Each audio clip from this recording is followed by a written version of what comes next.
Alors bonjour, Mireille Nana du cabinet MLT Avocat. Je voulais juste prendre quelques minutes aujourd'hui. Mais je veux revenir avec nos capsules d'MLT Info. Donc aujourd'hui, je vais vous parler essentiellement du prêt privé parce que ça revient de plus en plus. On en voit quand même.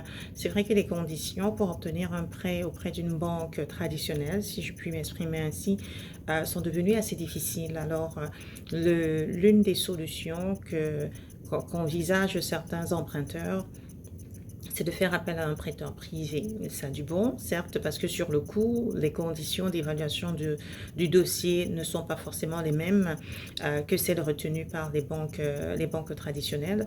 Cela étant, le contrat, au niveau de son exécution, peut s'avérer quand même assez dispendieux.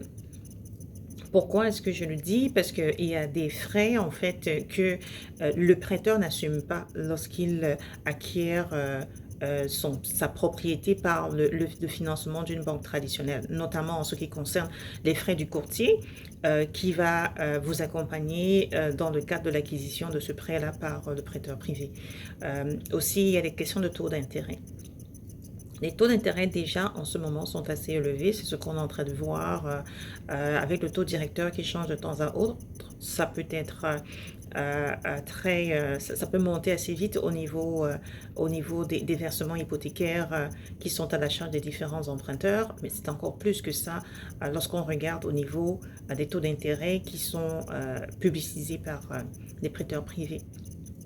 Sans compter par ailleurs qu'il y a euh, des frais additionnels qui s'ajoutent quand on veut faire les calculs parce qu'il y a une manière de prendre ça en considération pour établir finalement le taux d'intérêt exact du contrat que vous avez signé. Donc, on peut se retrouver parfois à être dans une situation où le taux d'intérêt sur la base duquel le prêt a été consenti pourrait être qualifié de taux d'intérêt criminel en vertu des dispositions de l'article 347 du Code criminel applicable bien sûr au Canada. Donc, ma capsule aujourd'hui, c'est vraiment dans l'optique de sensibiliser à la lecture des contrats que vous signez. Alors oui, on veut acquérir une propriété, mais jusqu'à quel prix? Parce que bien sûr, on s'entend qu'un taux d'intérêt de 4% versus un taux d'intérêt chez un prêteur privé qui peut varier entre 9 et pratiquement 25 voire 29%, c'est lourd.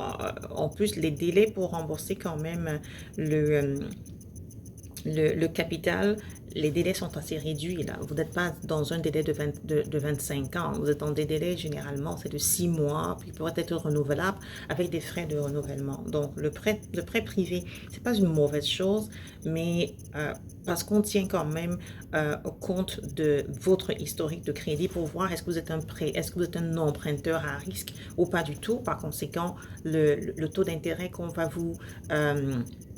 auquel on va vous soumettre va différencier du taux d'intérêt de quelqu'un qui n'aurait pas forcément votre profil. Mais il faut il faut réfléchir sagement avant de souscrire au prêt privé. On veut acquérir la propriété. Ma question encore, c'est à quel prix est-ce qu'on veut acquérir cette propriété-là? Donc, c'est toujours une question d'évaluation. Le risque, c'est vous qui le prenez, mais sachez que vous avez signé un contrat à défaut de pouvoir établir, bien sûr, que vous avez été trompé, que vous avez consenti sur la contrainte, ce qui serait quand même pas toujours aisé à pouvoir démontrer aussi, ou alors que le taux d'intérêt finalement auquel s'applique votre prêt est un taux d'intérêt qu'on pourrait qualifier de taux criminel.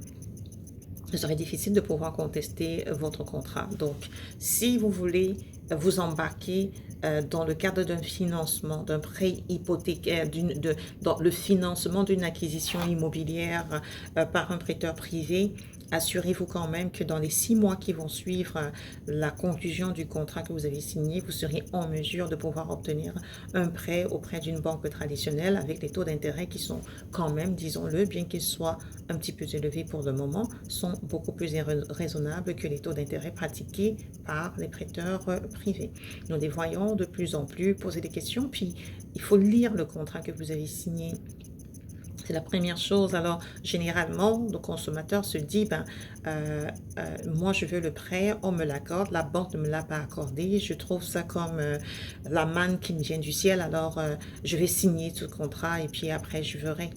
Mais si vous vous retrouvez à devoir payer juste en intérêt sans que les versements que vous allez effectuer ne soient appliqués également sur votre capital, et que les versements soient d'un montant de 2600, 3000 $ juste en intérêt par mois, on s'entend, ça devient lourd. Donc, pensez-y.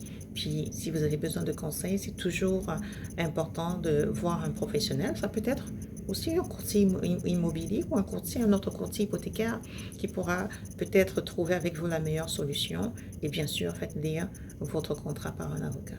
C'était Mireille Lavinana du cabinet MLT Avocat. Au plaisir.